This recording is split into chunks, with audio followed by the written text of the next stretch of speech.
and welcome back to Finally Game Music. This is episode 149 and the thematic of this week is boss themes. This is going to be really exciting to talk about. First of all, what kind of defines a boss is usually either the main villain of the game we're playing, someone that stands in our way. Maybe they have kidnapped the girl we love, or they've just kidnapped your best friend maybe. I don't know.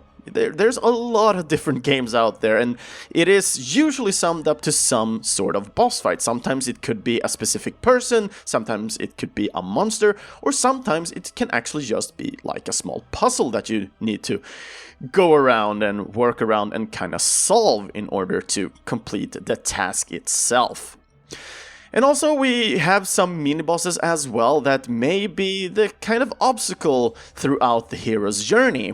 And I'm going to use this hero's journey a couple of times, I think. I'm not entirely sure, because all of this when I'm talking is more spontaneous. I haven't planned that much ahead. So most likely we will be able to enjoy ourselves and listen to some sweet, nice boss tunes. And with that said, let's jump into the first track of the week. This is actually one of my personal favorite ones, and for those who have been able to join in on the journey of this podcast with the Swedish one, know that I'm a real sucker for the Mega Man X series, and most preferably the early ones on the Super Nintendo. So we're going to listen to one of my favorite boss themes, which is the boss theme number 2 from Mega Man X.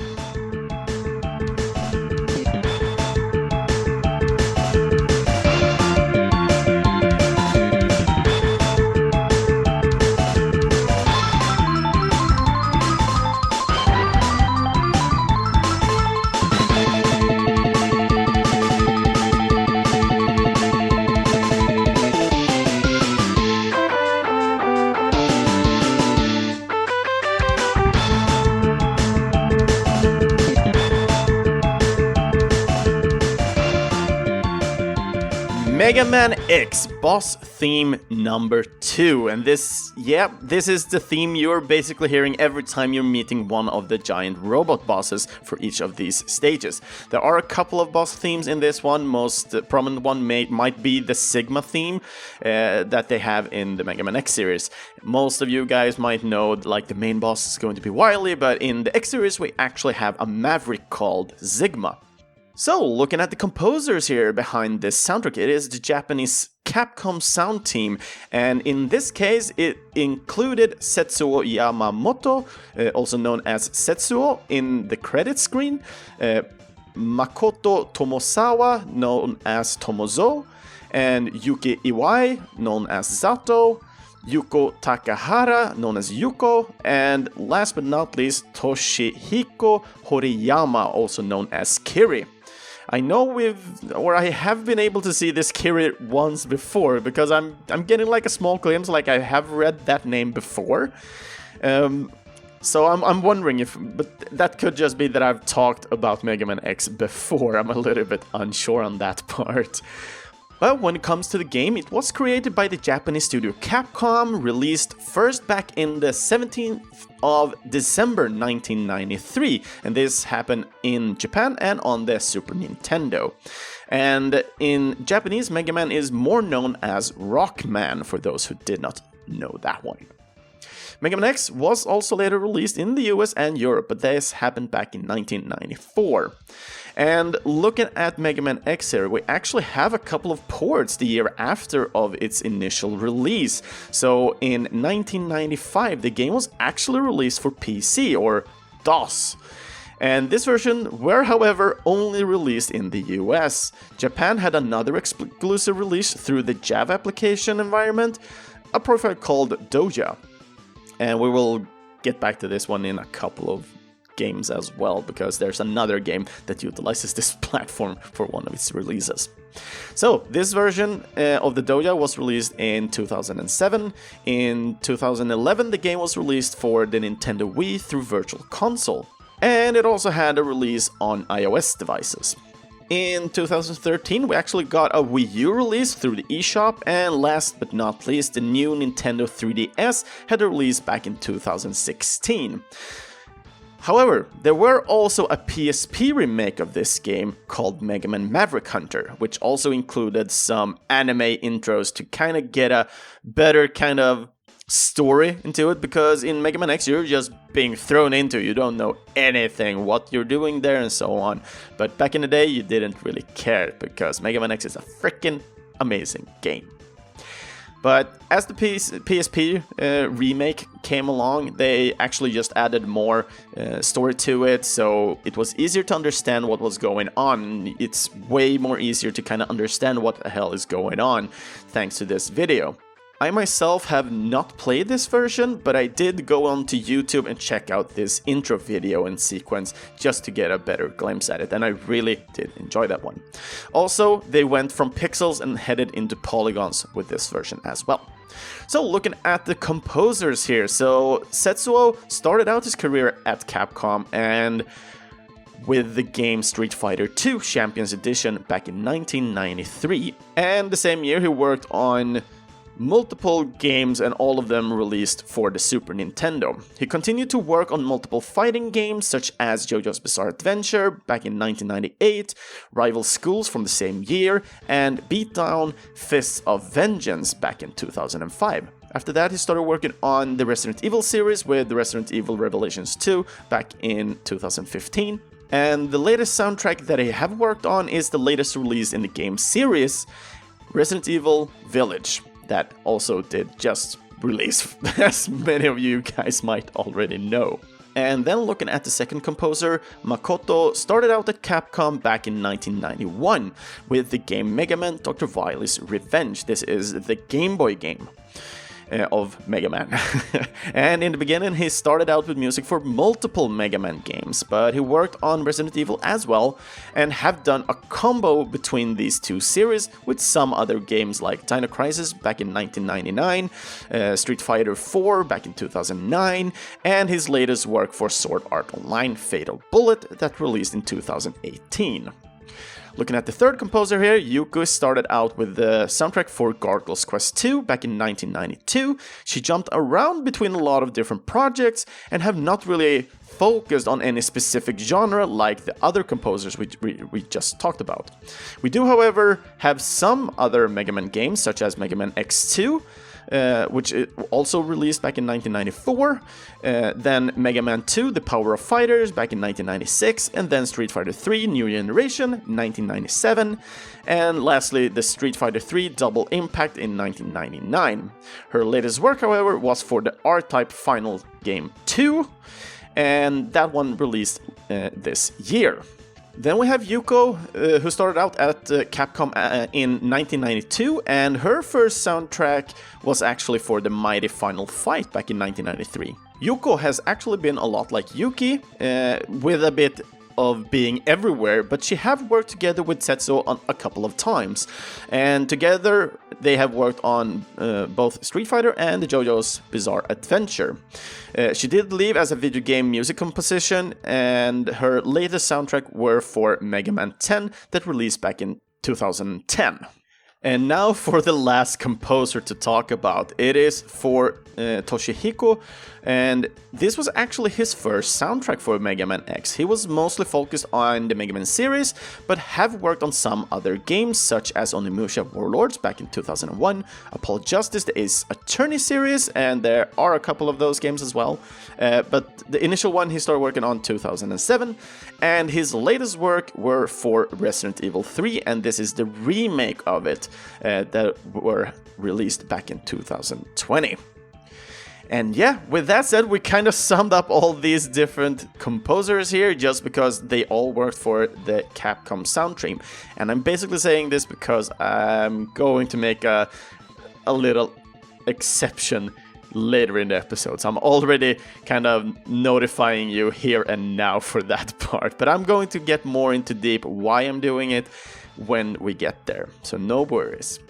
But I really do enjoy Mega Man X. It is a great game. I really do enjoy it. I have been playing it multiple times, and I'm quite fast at it. I wouldn't say I'm a speed runner at it, but playing it at 100% is super enjoyable, especially getting that Hadouken at the end of the game, which is also calculated inside that 100% completion rate.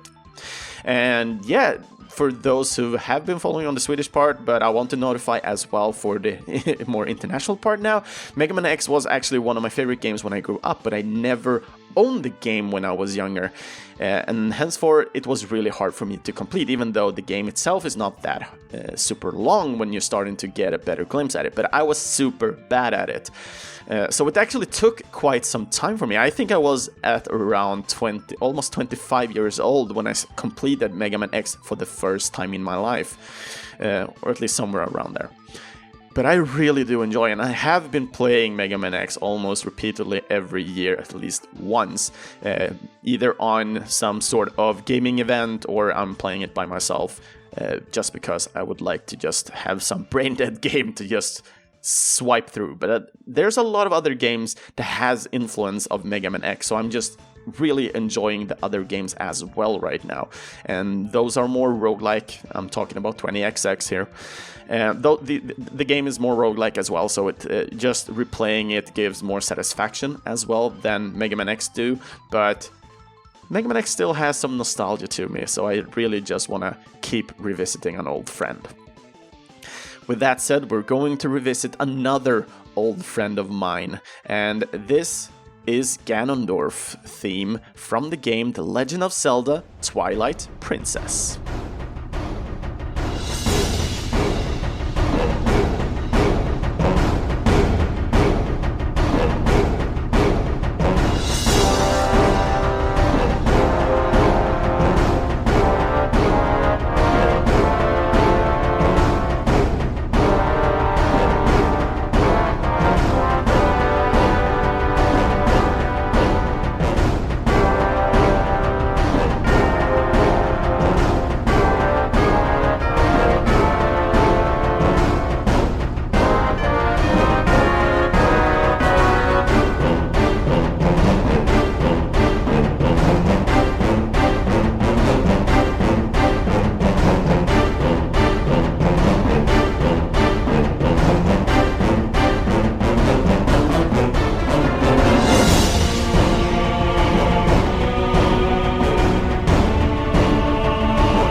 The Legend of Zelda Twilight Princess, and this was the Ganondorf theme. And the soundtrack here were created by the Japanese Toru Minegishi and Asuka Orta and the legend Koji Kondo. The game here was developed by the Japanese, and I think you might have heard of this studio, Nintendo EAD. And this game, it had its release on the same date as the Nintendo Wii console released, 19th of November 2006, and this was in the US, and in December, 2 different dates there, in 2006, the game console and the game had its release in Japan and in Europe. The game were also released for the GameCube and later had an HD remake for the Wii U back in 2016. I did not say any date on the GameCube because it was also released with the initial release for the Wii. So, looking at the composers here, Toru's first game was actually for the Nintendo 64 game Pocket Monster Stadium, which is more known as Pokémon Stadium here in the West. The Japanese version were released exclusively in Japan back in 1998, and the international version had its release the year after. He worked on a lot of different Nintendo games, and just to name a few that stands out in my opinion, we have Mario Golf, Toadstool Tour back in 2003, Wii Fit in 2007, Splatoon in 2015, and his latest release was for the Super Mario Maker 2 game for the Switch that released back in 2019. Looking at the other composer, Asuka had a short time at Nintendo with only 5 years of work there. And her first work were actually for The Legend of Zelda 4 Swords Adventure game that released back in 2004. Then she worked on the Animal Crossing Wild Worlds and Yoshi's Touch and Go in 2005, the new Super Mario Bros. For Wii, if I remember correctly, back in 2006, Super Smash Bros. Brawl and Mario Kart Wii in 2008, Wii Fit Plus, and finally, The Legend of Zelda Spirit Tracks back in 2009. And Koji is a legend, as I usually say, and we are always bringing up his music from time to time, and I'm a little bit unsure the last time we talked about him, but looking at his composition list here, the last game he worked on was for the Paper Mario The Origami King that released back in 2020. And I'm a little bit unsure if we have talked about that game already, but I think we might be able to go back and kind of listen to that, because that soundtrack is actually, I have not played because I do not own a Switch, but I'm actually interested in listening through the whole soundtrack because it seems to have some really freaking good music in that game. But we're not here to talk about that game at this very moment. We're here to talk about the Twilight Princess. This is a very special game. I actually bought this one together with my purchase of the Wii, which I purchased on release date, by my own money for the first time in my life, I think, if I remember correctly. I think I only purchased like a graphics card. Other than that, it was always my parents helping me out, purchasing the things I really wanted, and I was a really nerdy kid when I was young. But yeah, this was the game that I bought with the initial release, and I really had a hard time with this one. When I grew up, I mostly just played A Link to the Past. I've played the first Zelda game, and I've played 10 minutes of the second game. But other than that, I'm not that well versed when it comes to Zelda games. I know I've tried Ocarina of Time a couple of times as well, as my friend wanted to show me, and I played a Deku Tree, but I was never really sold on the whole 3D part of Zelda. I had a really hard time grasping it, and I usually became frustrated with it, to be honest. So I always just headed back into the 2D games, the top-down ones, and just enjoyed those instead. But it came to a certain end for me, where it kind of tipped over, I would say. So looking at a review for Sonic and the Secret Rings, they actually went through and told that, hey, this is not a fun game, it has its issues, but just like the Legend of Zelda game, you need to pass on. In Sonic's world, it was the worlds, but in Zelda, it is the castle. So as soon as you're past the first water temple, which is, if I remember correctly, it's the third or the fourth temple in the game, then the story really takes on. And I was actually at that specific place, and I didn't know where to go. So I was just super confused and frustrated, and I was like, in my frustration, stopped playing Twilight Princess. But when I listened to this review and just noticed that, oh, it actually takes on and it's going to be amazing, I was like, okay, let's just push through this temple, and then I'll see what happens. And oh my god, holy crap, it took on. I freaking loved it. This game really took it to the top. So looking at the Zelda games, actually I still have A Link to the Past as my top one, but Twilight Princess is a definite second in my opinion. And yeah, looking at that, we have a Link Between Parallel Worlds, which is the sequel to A Link to the Past, which is my third game, and so on. So I'm not really well versed in Zelda games, but I do like them a lot to some extent. And I just need more time basically to just continue to play, because I do own a couple of more Zelda games as well. And when it comes to the music for Zelda and Twilight Princess is actually the more darker kind of theme of the Zelda universe, in my opinion at least, from my experience of looking at the other games and what I've heard about them and so on. And when you're looking at a boss fight like Ganondorf, we're actually in Twilight Princess going through multiple stages. There are multiple stages in other Zelda games as well, but they kind of went over the top, in my opinion, when it comes to Twilight Princess specifically. There might be other games, because I haven't completed, as I said before, all the Zelda games, so there might be other Zelda games that are alike today.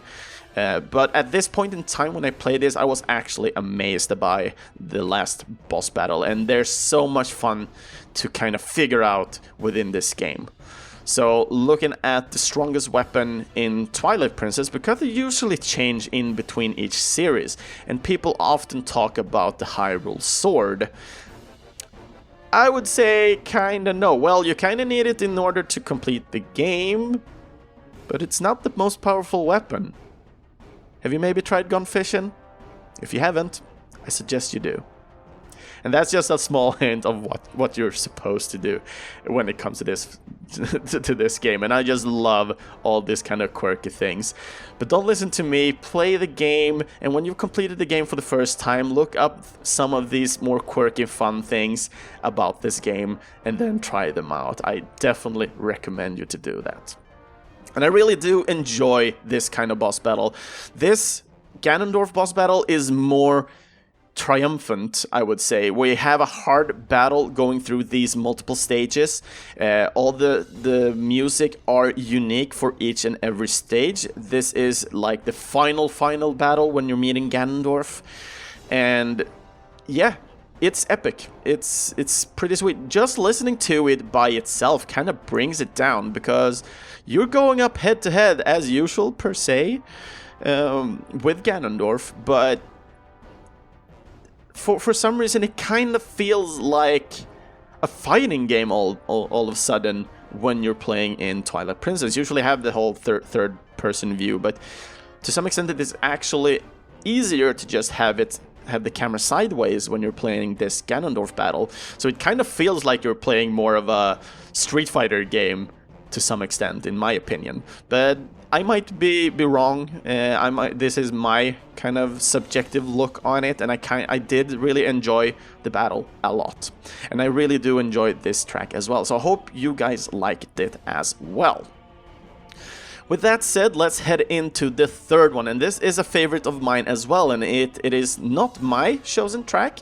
This is actually a request from Louise, and let's start out by reading her comment, and then we head into the song. So, hello! I would like to hear the boss theme Danger from Secret of Mana. In the beginning I had a hard time liking this track, but now I love it.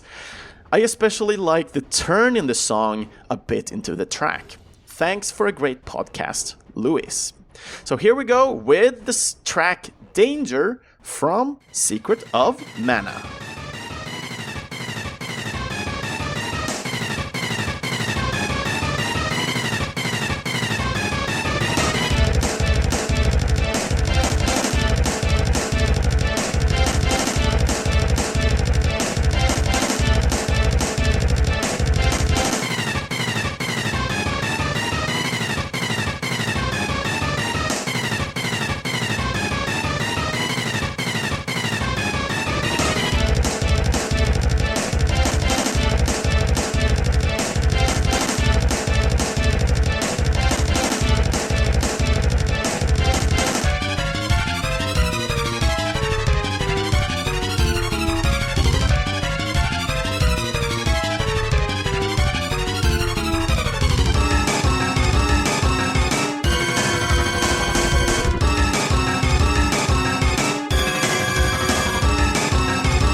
I basically just wish we can just listen to the whole track, but we're not gonna do that, because this track is kind of unique and has a lot of different sections throughout the whole 2 minutes and like 10 seconds it is. And it's just an amazing track, and it kind of keeps you up on your toes all times, and I really do enjoy this. So thank you so much for this suggestion and request, Luis. And looking at this game, we have a sole composer for this amazing soundtrack, and that is the Japanese Hiroki Kikuta. And the game were developed by the Japanese Square and had its initial release on the Super Nintendo back in 1993 in Japan and US. But Europe, we had to wait till the end of 1994 before we got the game here, which is the usual one. Usually it's just Japan and the US who gets the games, and we're so freaking late at most of the times. Not always, but most of the times back in the day. So, and looking at this game as well, Secret of Mana were also released on the Wii through the Virtual Console back in 2008, and it came with an iOS version back in 2010, and this version I actually played myself as well, because I did not own this game until like 2015, I think, for the Super Nintendo. That's when I got my grasp on a copy myself.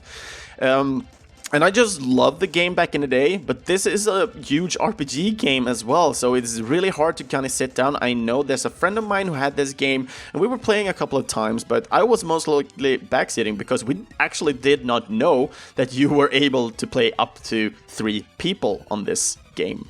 So we're basically just sitting, me, him, and his little brother, and his little brother and me were just watching him play while we could have been playing together. So that's just super interesting to know as well, that this game actually has a support up to 3 people. So I really do enjoy that one, which kind of felt unique for these type of games back in the day. But anywho, we were talking about the iOS version. The iOS version was just a way for me to go back and kind of reclaim and actually play the game again, and hopefully complete the game, because I have so many great nostalgic memories to it. But it was tedious playing this game. The controls are not good with port games usually. And this was one of the cases as well. It was really hard playing this game, but it was just so fun and have all this nostalgia going back into the game and just looking at all this beautiful pixel art. We also have a release for the Doja and Brew version back in 2011, and the Wii U Virtual Console release back in 2013. And lastly, they also made an Android release back in 2014. Also to keep in mind here, Secret of Mana also had a remake made with new graphics back in 2018. This is also a game I still have, and this game also has still the plastic on. I actually bought this game on release and still haven't opened it. So that's exciting, as always with me. I'm just a silly little goose when it comes to things. I just don't have time to play all these games, and I've already played Secret of Mana once and completed not too long ago. Maybe like 4 or 5 years ago I completed this game for the first time. Well, that kind of sums up with 2000, maybe 3 years, something like that. But I finally took care of it, so to speak, and I'm happy I did play it through. And when it comes to the music for Secret of Mana or Seiken Densetsu 2, which is the Japanese name for this game, actually has an amazing freaking soundtrack. Colors of the Summer Sky, I know I've been talking about this one multiple times. It's one of my favorite songs. I'm always listening to this one during summer times. And just as Louise is pointing out, when it comes to the boss themes here, and especially Danger, this is a tune that basically just panics. It's just panic in the beginning, but you're getting used to this one because you're going to meet a couple of bosses throughout the game, not just 1, 2, 3, or 4. You will meet a whole lot of them. Trust me on that one. And you will have this pressuring Danger music playing over you all the freaking time, but especially when the turn comes around, as Louise is pointing out in her comment, I really started enjoying that one as well, and having all these different sections, and especially the calmer part right at the end. I know we haven't listened to it on this one, but you have been able to be hearing it in the background here. And I just really enjoy that part, and then it kind of, from that calm part, kind of comes up with and it goes back into that high tempo, so you are able to take a breather, but then you are getting reminded, holy crap, this is a boss battle. And I just love the contrast to it.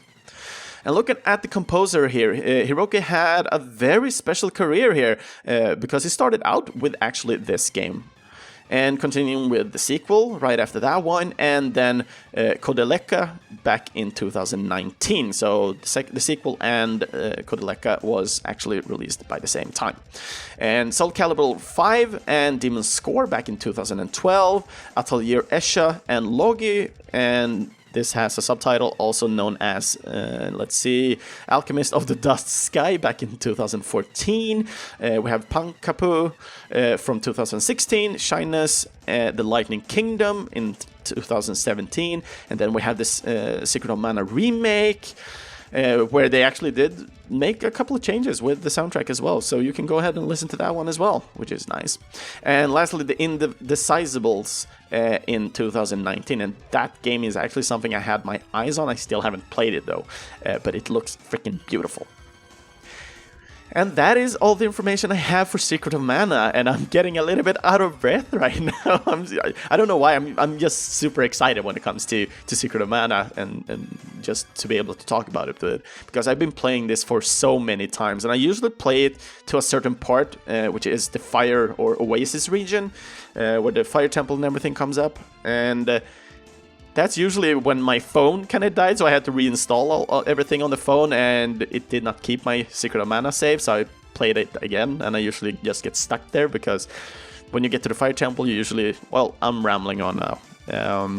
Okay, let me just finish this one. But usually when you get to the fire part, you're going to be moving around the world way more, so it's a little bit more unclear where you are supposed to go, and that's usually when I stopped playing. But then I finally got the cartridge, started playing it on the Nintendo instead, and that helped me a lot in the end to complete it. So, with that said, let's play the last song of the week. This is the more special one.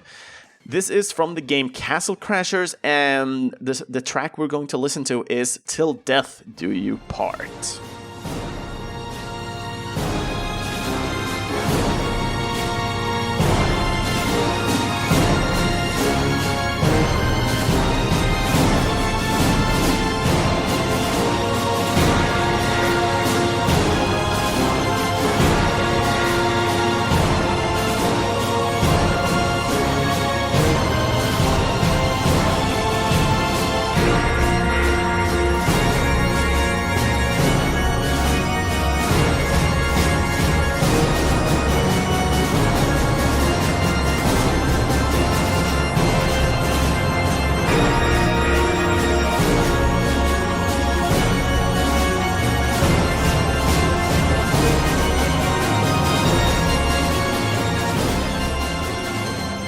Till Death Do You Part from the game Castle Crashers.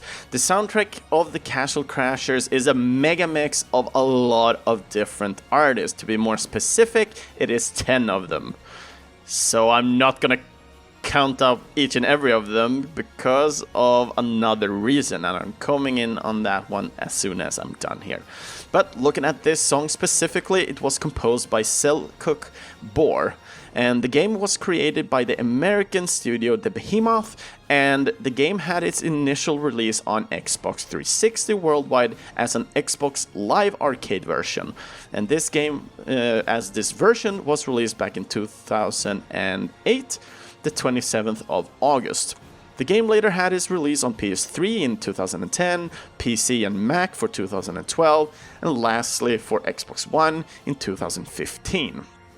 So the reason why I'm not going into each and every artist here is, first of all, most of these artists have only worked on Castle Crashers. There's just like a handful, like 2 or 3 of these that actually have worked on like one other game. And looking at this, Selçuk is just about the same as each and every one of these other composers here. So Selçuk have worked on smaller projects aside from Castle Crasher version of the games, and that is the browser games called Epic War 2 and 4.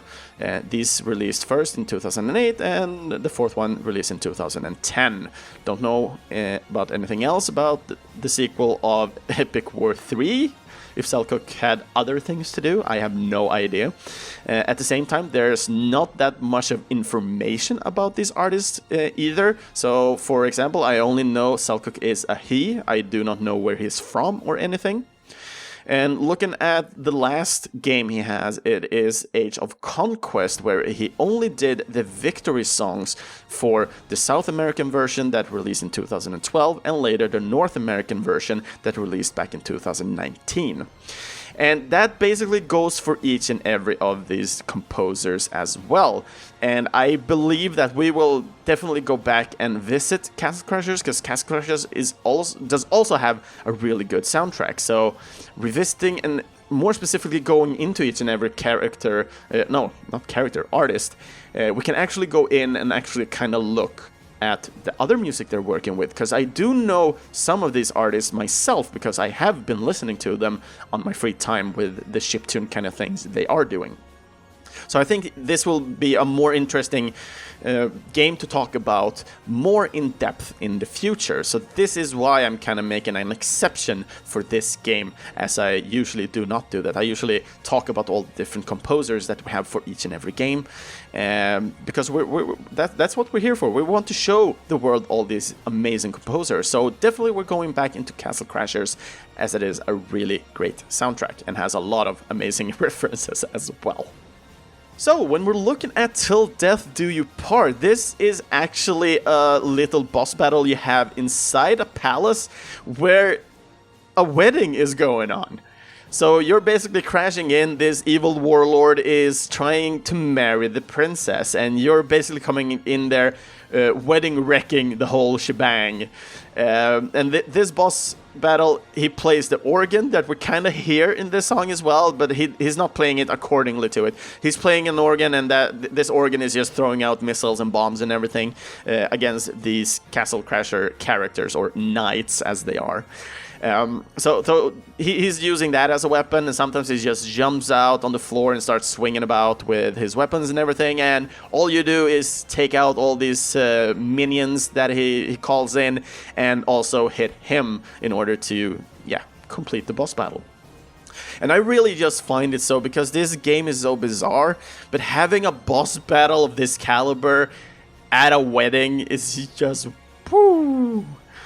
But this song actually plays a good part, because it kind of feels like... I can get a feeling that we are in some sort of cathedral or palace. And it's mostly because of this organ, I believe. And I really do enjoy it. That's why I wanted to pick this track. And mostly because of it's super bizarre as well, so...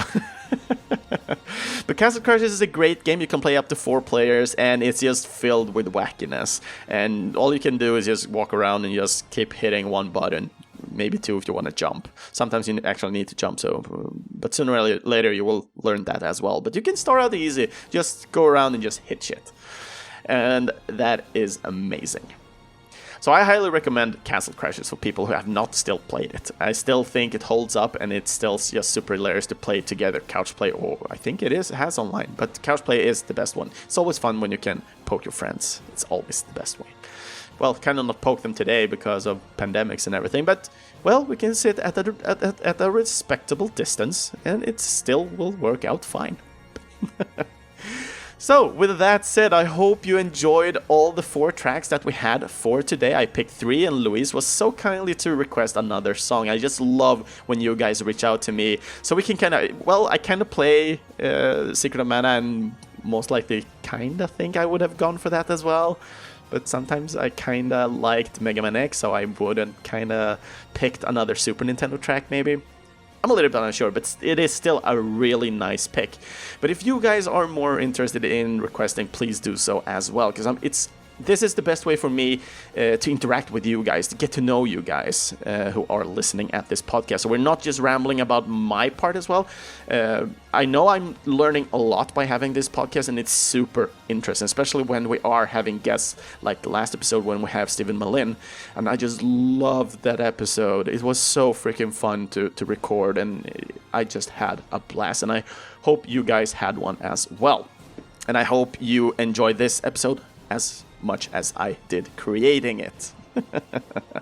So, with that said, other episodes of Finally Game Music, you'll find those on our homepage, videospelsklubben.se, Spotify, or in your closest podcast app. Feel free to follow and comment on one of our social medias, either on Facebook or Instagram. So this is another way for me to just communicate with you guys, talk about what you think about these episodes, or if you want to request a song, so you can hear your name within one of these ones.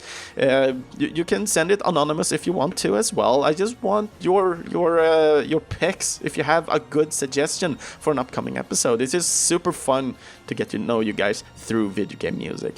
But feel free to just request song for an upcoming by commenting on any of our social pages, Facebook or Instagram. Just search for Finally Game Music.